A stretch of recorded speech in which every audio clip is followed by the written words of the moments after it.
আসসালামু আলাইকুম প্রিয় শিক্ষার্থী, আজকের এই ক্লাসে আমি তোমাদের সাথে দ্বিতীয় শ্রেণীর ইংরাজি বইয়ের ইউনিট 2 এর লেসন 11 নিয়ে আলোচনা করব।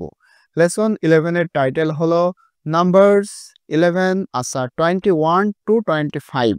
ঠিক আছে, 21 মানে 21 থেকে 25। উপরের ক্লাসগুলো দেখতে অর্থাৎ 28 নম্বর পেজ পর্যন্ত অলরেডি তোমরা আমাদের এই চ্যানেলে ভিডিও পেয়ে যাবে। এই ভিডিওগুলো দেখতে আমাদের এই চ্যানেলের মধ্যে এসে প্লেলিস্ট রয়েছে, এখান থেকে তোমরা তোমাদের প্লেলিস্ট পাবে, জাস্ট ওপেন করবে আর সবগুলো ক্লাস সিরিয়ালে তোমরা দেখতে পাবে। ওকে, এবারে এখানে আসো, দেখো বলা হচ্ছে এতে লিসেন শোনো, সে বলো অ্যান্ড কাউন্ট এবং গণনা করো আফটার ইউর টিচার, তোমার শিক্ষকের পরে। রিড পড়ো। এখানে তুমি যদি এই প্রজাপতিগুলা গুনতে থাকো তাহলে দেখবে এখানে 21টা রয়েছে। 21-এর ইংলিশ হচ্ছে 21। এখানে যেই ইয়েটা রয়েছে পিকচার তোমরা দেখতে পারতেছো, এখানে গণনা করো তাহলে 22টা পাবে। 22-এর ইংলিশ হচ্ছে 22। এখানে যেই পিপিলিকা রয়েছে এটা যদি গণনা করো 23টা রয়েছে, 23-এর ইংলিশ 23। এখানে যে ফুলটা তোমরা দেখতে পারছো 24টা রয়েছে, 24-এর ইংলিশ হচ্ছে 24। এখানে দেখো মৌমাছি রয়েছে 25টা, 25-এর ইংলিশ হচ্ছে 25।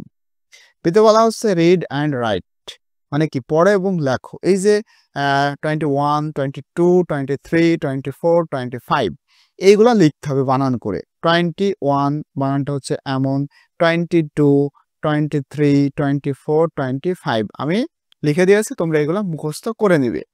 সিতে বলা হচ্ছে রিড দ্য ফলোইং নাম্বারস, এই নাম্বারগুলা পড়তে বলা হচ্ছে, অ্যান্ড দেন এবং তারপর write the numbers in the circle in order.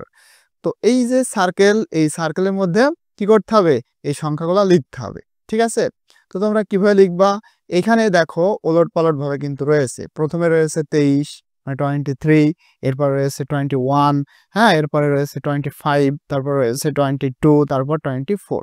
এটা তো মানে তোমার সুন্দরভাবে সাজানো নাই। প্রথমে হওয়ার কথা কি 21, তো সেটাই তোমাদেরকে বলা হচ্ছে যে এভাবে তোমরা সাজিয়ে লিখো। এই যে 21 মানে 21 তোমাদেরকে এভাবে লিখতে হবে। ওকে, আমি দেখো তোমাদেরকে লিখে দিচ্ছি। এরপরে লিখতে হবে 22। ওকে, 22 এর পরে তোমাদেরকে লিখতে হবে 23, 23। ওকে, এটা লিখতে হবে। এরপরে তোমাদের লিখতে হবে 24, 24। এরপরে লিখতে হবে 25। ওকে, এভাবে লিখতে হবে।